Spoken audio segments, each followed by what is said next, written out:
नमस्कार मित्रांनो, मी श्री यू.डी. पाटील, सहाय्यक प्राध्यापक, भूगोल विभाग, कला, वाणिज्य व विज्ञान महाविद्यालय पलूस, आपणा सर्वांचं स्वागत करीत आहे. आपण BA भाग 2 सेमिस्टर 4 भूगोल पेपर नंबर 5 सागरशास्त्र या विषयाचा आपण अभ्यास करीत आहोत. मित्रांनो, या विषयामध्ये syllabus of oceanography introduced from June 2019 सागरशास्त्राच्या जून 2019 पासूनच्या अभ्यासक्रमामध्ये या 4 मॉड्यूल्सचा समावेश आहे. त्याला आपण प्रकरण असंही म्हणतो. Module first, introduction of oceanography, सागरशास्त्राचा परिचय किंवा सागरशास्त्राची ओळख किंवा सागरशास्त्र विषय प्रवेश. Module second, properties and dynamics of ocean, सागराचे गुणधर्म आणि गतिशीलता. मॉड्यूल थर्ड, अप्लाइड ओशनोग्राफी, उपयोजित सागरशास्त्र. मॉड्यूल 4, प्रॅक्टिकल,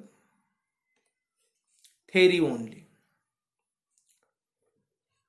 की यामध्ये प्रात्यक्षिक भूगोल, फक्त विवरणात्मक माहिती आपल्याला अभ्यासायची आहे.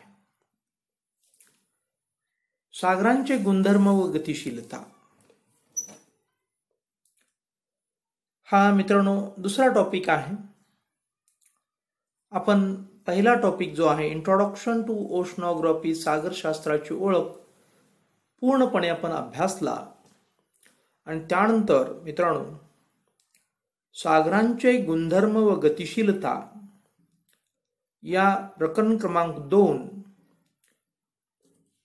ज्याला आपण इंग्रजीमध्ये properties and dynamics of ocean असं म्हणतो, या प्रकरण क्रमांक 2 चा अभ्यास आपण सुरू केलेला आहे. आणि मित्रांनो, यामध्ये आपण ocean temperature, factors affecting on ocean temperature and distribution of oceanic temperature, म्हणजेच मित्रांनो सागराच्या तापमानावर परिणाम करणारे घटक आणि सागराच्या तापमानाचं वितरण या मुद्द्याचा अभ्यास आपण करणार आहोत. सलायनिटी ऑफ ओशियन म्हणजे सागराची क्षारता, यामध्ये factors affecting on oceanic salinity and horizontal distribution of oceanic salinity, म्हणजे सागराच्या क्षारतेवरती परिणाम करणारे घटक आणि सागराच्या क्षारतेचं आडवं वितरण, याचा अभ्यास आपल्याला क्षारतेमध्ये करायचा आहे. ओशनिक करंट्स म्हणजे सागरी प्रवाह, याच्यामध्ये टाइप्स ऑफ ओशनिक करंट्स, सागरी प्रवाहांचे प्रकार, responsible factors for origin of ocean currents, ही सागरी प्रवाहांच्या उत्पत्तीमध्ये कारणीभूत असलेले घटक. आणि मित्रांनो, ocean currents of Pacific, Atlantic and Indian ocean, सागरी प्रवाह पॅसिफिक महासागरामधील अटलांटिक महासागरामधील आणि हिंदी महासागरामधील सागरी प्रवाहांचा आपल्याला अभ्यास करावायचा आहे. या गोष्टींचा आपल्याला अभ्यास properties and dynamics of ocean या दुसऱ्या चॅप्टरमध्ये, सागराचे गुणधर्म आणि सागरांची गतिशीलता या चॅप्टरमध्ये आपल्याला करावायचा आहे. आता आपण ओशियन टेम्परेचरचा अभ्यास सध्या आपण करीत आहोत. सागर जलाचे तापमान याचा आपण अभ्यासाला सुरुवात केलेली आहे. यामध्ये मित्रांनो पाणी व जमीन तापण्याचे जे काही गुणधर्म आहेत ते आपण अभ्यासले. सागर जलाच्या तापमानाचं महत्व आपण अभ्यासलं. सागर जलास तापमान कोठून मिळते हे आपण पाहिलं. आणि त्यानंतर मित्रांनो सागर जलाच्या तापमानाचं जे काही वितरण आहे त्याच्यामध्ये सागर जलाच्या तापमानाचे आडवे वितरण, त्याला अक्षवृत्तानुसार वितरण असे आपण म्हणतो, याचा आपण अभ्यास सुरू केलेला आहे. आणि यामध्ये मित्रांनो सागराच्या किंवा महासागराच्या अक्षवृत्तानुसार तापमान अंश सेंटीग्रेड मध्ये, म्हणजे अक्षवृत्तानुसार जे काही वितरण आपल्याला पाहायचं आहे, या ठिकाणी संपूर्ण चार्टच आपण आपल्या समोर ठेवलेला आहे. आणि याची आपण चर्चा, याचं आपण वाचन सविस्तररित्या केलेलं आहे. आणि मग पॅसिफिक महासागर असू दे, अटलांटिक महासागर असू दे, हिंदी महासागर असू दे, या सर्व महासागरामध्ये आपण पाहिलं की विषुववृत्तापासून म्हणजे शून्य अक्षवृत्तापासून दोन्ही गोलार्धा, दोन्ही ध्रुवापर्यंत किंवा दोन्ही ध्रुवाकडे जाताना, उत्तर ध्रुव आणि दक्षिण ध्रुवाकडे जाताना आपल्याला महासागरांचं तापमान कमी कमी होत चाललेलं पाहायला मिळतं. हा निष्कर्ष या चार्टच्या आधारे आपण मित्रांनो काढला. आणि या चार्टच्या आधारे आपण मित्रांनो ही एक आकृती आपण अभ्यासली की या आकृतीमध्ये आपण पाहिलं की साधारणपणे सागर जलाचे जे काही तापमानाचे 3 पट्टे किंवा 3 विभाग आपण पाहिले. त्याच्यामध्ये विषुववृत्तीय सागर जलाच्या जास्त तापमानाचा विभाग, सागर जलाच्या मध्यम तापमानाचा विभाग, सागर जलाच्या कमी तापमानाचा विभाग, असे 3 विभाग उत्तर गोलार्धामध्ये आणि 3 विभाग दक्षिण गोलार्धामध्ये पडतात. या गोष्टींचाही अभ्यास आपण सागरी जलाचे जे काही अक्षांशानुसार जे काही तापमानाचं वितरण आहे यामध्ये पाहिलेलं आहे. आणि मित्रांनो याच मध्ये जे काही आपण आता आकृतीमध्ये पाहिलं तेच या ठिकाणी लिखित स्वरूपात आहे की सागर जलाच्या जास्त तापमानाचे विभाग, सागर जलाच्या मध्यम तापमानाचे विभाग, सागर जलाच्या कमी तापमानाचे विभाग, यालाच मित्रांनो सागर जलाच्या तापमानाचे आडवे म्हणजेच अक्षवृत्तानुसार वितरण असं आपण म्हणतो. या गोष्टींचा आपण अभ्यास पाठीमागच्या क्लासमध्ये केलेला आहे.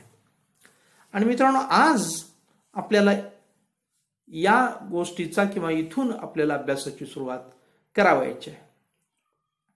सागर जलाच्या तापमानाच्या आडव्या वितरणावरती परिणाम करणारे जे काही घटक आहेत या घटकांचा आपल्याला अभ्यास करायचा आहे. मित्रांनो आपण सागर जलाच्या तापमानाच्या वितरणाचा अभ्यास केला. त्यामध्ये यातील काही गोष्टी आपण पाहिलेल्या आहेत, समजून घेतलेल्या आहेत. तरी सुद्धा पुन्हा एकदा या ठिकाणी नामोल्लेख झालेला आहे, म्हणून आपण याचा अभ्यास पुन्हा या ठिकाणी करणार आहोत. आपल्याला तापमानाचं वितरण पाहत असताना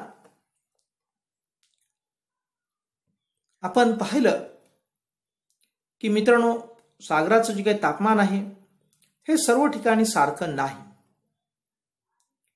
कारण सागर जलाच्या तापमानाच्या वितरणावरती मित्रांनो पुढील घटकांचा प्रभाव पडतो.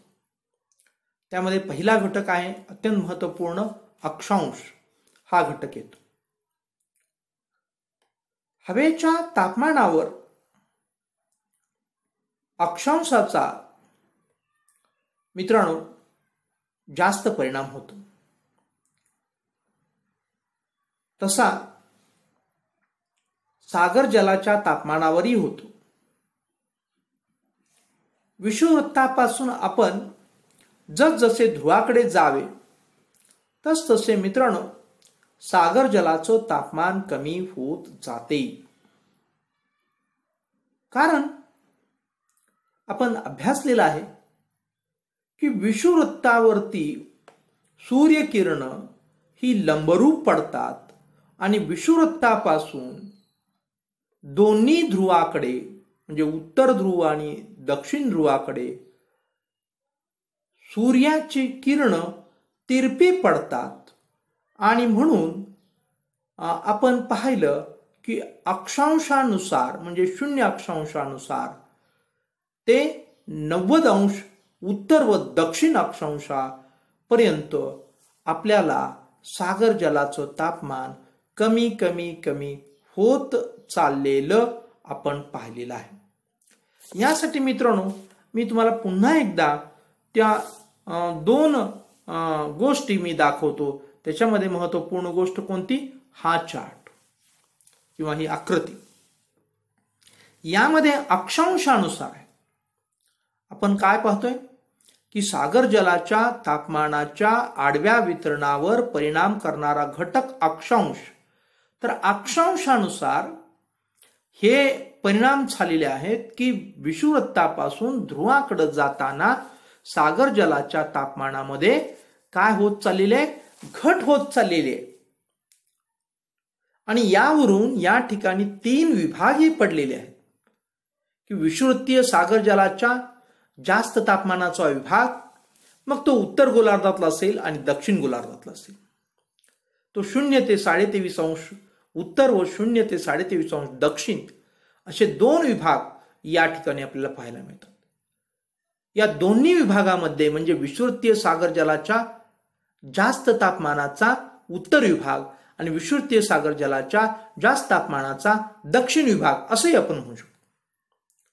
या ठिकाणी मित्रांनो या दोन्ही विभागामध्ये 23.5 अंश ते 23 अंश ते 27 अंश सेंटीग्रेड इतकं तापमान असतं हे आपण पाहिलेलं आहे. परंतु थोडंसं रिपिटेशन इथं होतंय मित्रांनो. परंतु याचा आपण लाभ एवढ्याच घ्यायचा आहे की आपल्या स्मरणामध्ये हे अधिक अधोरेखित करून ठेवण्यास याचा आपण फायदा उठवायचा आहे. आपण जाणीवपूर्वक याचं रिपिटेशन नाही करत, परंतु वितरणामध्येही या गोष्टी आल्या आणि वितरणावरती परिणाम करणाऱ्या घटकांच्या मध्येही या गोष्टी आल्यामुळं हे थोडंसं रिपिटेशन होतं. तर हा विभाग अक्षांशानुसार जी काही तापमानाचं अक्षांशाचं जे काही काय होतं मित्रांनो की सागर जलाच्या तापमानाच्या आडव्या वितरणावर जो काही परिणाम होतो तो असा होतो की विषुववृत्तावरती तापमान जास्त असतं.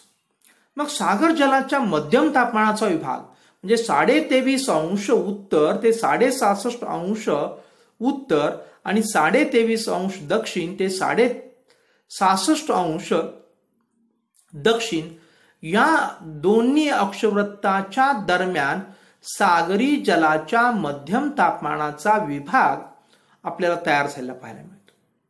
तर मित्रांनो यामध्ये आपल्याला पाहायला मिळतं की उत्तर म्हणजे 23.5 अंश उत्तर ते 66.5 अंश उत्तर अक्षवृत्ताच्या दरम्यान सागरी जलाच्या मध्यम तापमानाचा जो विभाग आहे यामध्ये मित्रांनो 13.5 अंश ते 23.5 अंश सेंटीग्रेड तापमान असतं.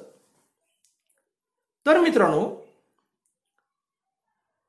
सागरी जलाच्या मध्यम तापमानाचा जो 23.5 अंश दक्षिण ते 66.5 अंश दक्षिण या दरम्यानचा जो विभाग आहे या विभागामध्ये तापमान असतं 7 अंश सेल्सिअस ते 13 अंश सेंटीग्रेड.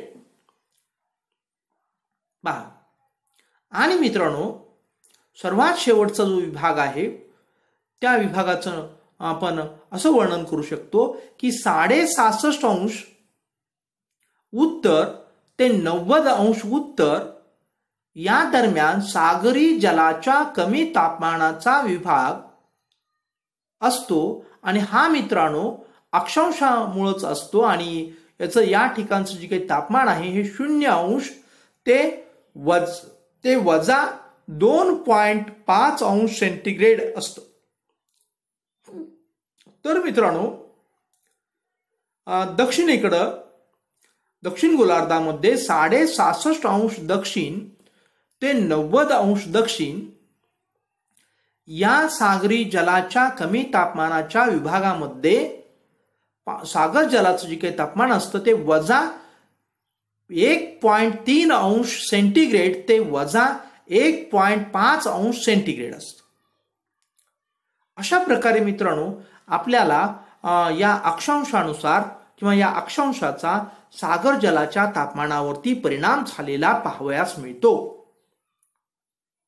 मग आपल्याला असं लक्षात येईल की फक्त विषुववृत्तीय सागरी जलाच्या जास्त तापमानाचा विभाग जो आहे 0 अंश उत्तर ते 23.5 अंश उत्तर किंवा 0 अंश दक्षिण ते 23.5 अंश दक्षिण या दरम्यानचा, या ठिकाणीच फक्त जी काही दोन्ही गोलार्धामध्ये हा जो विभाग आहे या ठिकाणी 23.5 अंश ते 23 अंश ते 27 अंश सेंटीग्रेड हे जे काही तापमान आहे हे सारखं तापमान आपल्याला पाहायला मिळतं. नाहीतर मग उत्तर गोलार्धाच्या जे काही सागर जलाच्या मध्यम तापमानाचा विभाग आहे त्या ठिकाणी आणि दक्षिण गोलार्धामधील सागर जलाच्या मध्यम तापमानाचा जो विभाग आहे या दोन्ही विभागामध्ये तापमानात मित्रांनो फरक आहे. उत्तरेच्या विभागामध्ये 13.5 अंश ते 23.5 अंश सेंटीग्रेड तापमान पाहायला मिळतं, तर दक्षिणेकडं 7 अंश ते 13 अंश सेंटीग्रेड तापमान पाहायला मिळतं. हा फरक आहे. असाच फरक आपल्याला सागरी जलाच्या कमी तापमानाचा जो विभाग आहे उत्तर गोलार्धामधला त्या ठिकाणी 0 अंश ते वजा 2.5 अंश सेंटीग्रेड आणि दक्षिणेकडे आपण सागरी जलाच्या कमी तापमानाचा विभाग जो आहे त्या ठिकाणी वजा 1.3 अंश ते वजा 1.5 अंश सेंटीग्रेड त्या ठिकाणी तापमान पाहायला मिळतं. म्हणजे हे ध्रुवीय जे काही ध्रुवालगत असणारे जे काही कमी तापमानाचे विभाग आहेत यामध्येही तफावत पाहायला मिळते. याच्यामध्ये असंही आपण विधान करू शकतो की सागरी जलाचं जे काही मध्यम तापमानाचा विभाग व कमी तापमानाचा विभाग आहे जो उत्तर गोलार्धातला त्याच्यापेक्षा कमी तापमान मित्रांनो सागर जलाच्या मध्यम आणि सागर जलाच्या कमी तापमानाचा जो दक्षिणेकडचे जे विभाग आहेत त्या विभागामध्ये आपल्याला तापमान कमी पाहायला मिळतं. याचं कारण आहे मित्रांनो की आपण पुढे येणारी आहे ते कारण की ज्याला आपण काय म्हणतो की स्वरूप, समुद्राचे स्वरूप म्हणून आपण पुढे अभ्यासणार आहोत. त्यामध्ये की उत्तर जे काही गोलार्ध आहे तो भूगोलार्ध म्हणून ओळखला जातो. त्या ठिकाणचे सागर हे भूमीनं वेष्टित आहेत, तर दक्षिण गोलार्ध हा जलगोलार्ध म्हणून ओळखला जातो आणि त्या ठिकाणचे सागर हे खुले सागर आहेत आणि त्यामुळं उत्तरेपेक्षा दक्षिण गोलार्धातील सागराच्या जे काही मध्यम विभाग आणि कमी विभागाचे जे काही तापमानाचे विभाग आहेत यामध्ये उत्तर गोलार्धापेक्षा कमी तापमान आपल्याला पाहायला मिळतं. अशा प्रकारे आपण अक्षांशाचा परिणाम होतो हे या ठिकाणी सागर जलाच्या तापमानाच्या आडव्या वितरणावरती जो काही परिणाम करणारे घटक आहेत त्याच्यामध्ये अक्षांशाचा हा परिणाम होतो हे या ठिकाणी पाहिलं. याच्याही पेक्षा डिटेल आपल्याला माहिती सांगता येते आणि ती माहितीचं वर्णन आपण केलेलं आहे सागर जलाच्या तापमानाच्या वितरणाच्या वेळेस. परंतु फक्त आता तो चार्टकडे आपण दृष्टिक्षेप टाकूया. यामध्ये आपण या चार्टच्या आधारे सुद्धा आपण असं म्हणू शकतो की अक्षवृत्ताचा किंवा अक्षांशाचा सागर जलाच्या तापमानाच्या आडव्या वितरणावरती काय परिणाम होतो हे या चार्टवरून अधिक आपल्याला सूक्ष्मपणे या ठिकाणी आपल्याला मांडणी करता येते. या संदर्भात सुद्धा मित्रांनो आपण चर्चा केलेली आहे. परंतु याचं वाचन आता आपण करत बसणार नाहीये. फक्त याचा जो काही निष्कर्ष आहे तो निष्कर्ष सांगून आपण पुढचा जो काही मुद्दा आहे त्या पुढच्या मुद्द्याकडे आपल्याला वळायचं आहे. अक्षांशाचा जो काही परिणाम होतो सागर जलाच्या तापमानाच्या आडव्या वितरणावरती काय परिणाम होतो तर या चार्टनुसार आपल्याला सांगता येतो की 0 अंश उत्तर ते मित्रांनो आपण असं म्हणूया की जसं विषुववृत्तापासून दुसऱ्या शब्दामध्ये आपण म्हणूया, कारण चार्ट पुन्हा वाचत बसण्यापेक्षा आपण 2 ढोबळ अशी विधान करूया आणि या चार्टचा सारांश काढूया. काय ढोबळ विधान करायचे आपल्याला 2 पहा या चार्टच्या आधारे की 0 अक्षवृत्त ज्याला आपण विषुववृत्त म्हणूया की विषुववृत्तापासून उत्तर ध्रुवाकडे जाताना पॅसिफिक महासागर, अटलांटिक महासागर व हिंदी महासागरात काय होतं की तापमान विषुववृत्तापासून ध्रुवाकडे जाताना कमी कमी कमी होत जातं. आणि अशाच प्रकारचं विधान आपल्याला विषुववृत्तापासून दक्षिण ध्रुवाकडे जाताना पॅसिफिक महासागर, अटलांटिक महासागर, हिंदी महासागर या सागरांचं तापमान कमी कमी कमी होत जातं. अशा प्रकारचं विधान या ठिकाणी मित्रांनो आपल्याला करता येतं. अशा प्रकारे मित्रांनो आपण या सागर जलाच्या तापमानाच्या आडव्या वितरणावर परिणाम करणारे जे काही घटक आहेत त्यामधील अक्षांश हा घटक आहे. हा अक्षांश हा घटक व्यवस्थितरित्या आपण चर्चा करून या ठिकाणी संपवलेला आहे. यानंतरचा जो घटक आहे त्याचं नाव आहे समुद्राचे स्वरूप. मित्रांनो आपण या संदर्भात चर्चा करीत होतो पण पुढं हा मुद्दा येतोय म्हणून आपण अधिक चर्चा नाही केलेली की विशेषतः समुद्र खुला आहे की भूवेष्टित आहे हा भाग अत्यंत महत्वाचा असतो. आणि यावरती त्या समुद्राचं जे काही तापमान आहे हे तापमान अवलंबून असतं असं आपण म्हटलं तर चुकीचं होणार नाही. समुद्राच्या आसपास मित्रांनो जर वाळवंटी प्रदेश आहे का अन्य प्रकारचा प्रदेश आहे यावरती मित्रांनो समुद्राचं जे काही तापमान आहे ते अवलंबून असतं. समुद्राच्या आसपासचं जर प्रदेश मित्रांनो वृक्ष, वाळवंटी अधिक तापमानाचा असला तर त्या समुद्राचं जे काही तापमान आहे हे तापमान जास्त असल्याचं पाहायला मिळतं. उदाहरणार्थ मृत समुद्रचं उदाहरण आपल्याला देता येईल. तसेच मित्रांनो भूवेष्टित समुद्राच्या पाण्याचे तापमान खुल्या समुद्राच्या पाण्याच्या तापमानापेक्षा जास्त असतं. हे या ठिकाणी आपण लक्षात घेणं आवश्यक आहे. याचं कारण आहे अगोदरच आपण सांगितलेलं आहे की भूवेष्टित जो काही भाग असतो त्या समुद्राला त्या असणाऱ्या भूवेष्टित भागामुळं जे काही तापमान आहे हे तापमान जास्त मिळतं असं आपण म्हणू शकतो. दुसऱ्याही भाषेमध्ये भूवेष्टित समुद्रात पाण्याचे मिश्रण सहजासहजी होत नाही. उदाहरणार्थ भूवेष्टित तांबड्या समुद्राच्या पाण्याचे तापमान मित्रांनो 34 अंश सेल्सिअस असतं आणि खुल्या अरबी समुद्रात पाण्याचे जे काही तापमान असतं हे 30 अंश सेल्सिअस असतं.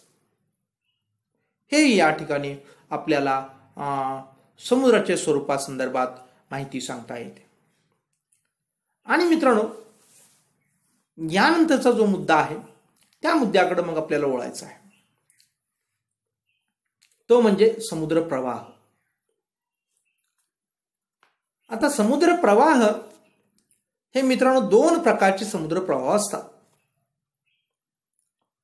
मुळातच समुद्रामध्ये समुद्र प्रवाह दुरून दिसणार नाही. प्रत्यक्ष त्या ठिकाणी आपण समुद्रामधून प्रवास करू तेव्हाच आपल्याला अशा प्रकारच्या सागरी प्रवाहांची जाणीव होते मित्रांनो. त्याशिवाय जाणीव होत नाही.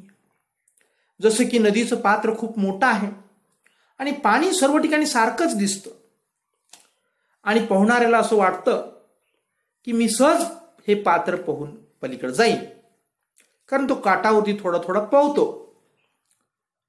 आणि मग त्याला वाटतं की जसं मी काठावरती पोहतोय नदीच्या तसंच मी आतमध्ये सुद्धा पोहू शकेन.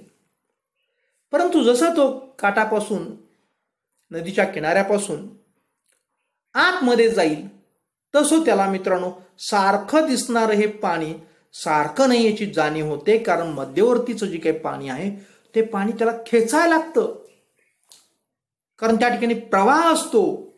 तो प्रवाह दुरून नाही दिसत, आत गेल्यानंतर दिसतो. तसंच मित्रांनो समुद्र प्रवाहांच्या संदर्भात सुद्धा असतं की दुरून नाही दिसणार. जेव्हा आपण प्रत्यक्ष समुद्र सफरीवरती जाऊ तेव्हा विशेषतः ह्या समुद्र प्रवाहांची आपल्याला अधिक जाणीव होईल.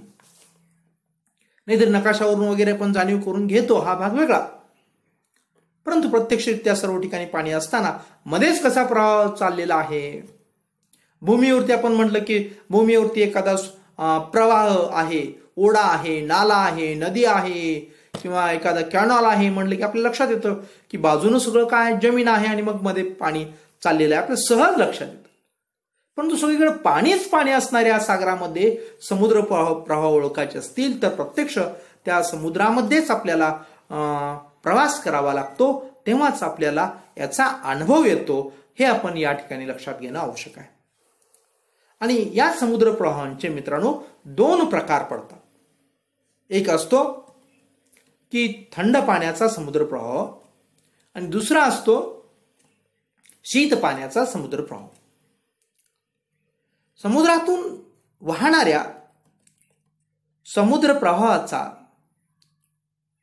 समुद्राच्या पाण्यावर किंवा समुद्राच्या पाण्याच्या तापमानावर असं म्हणूया मित्रांनो मोठा परिणाम होतो.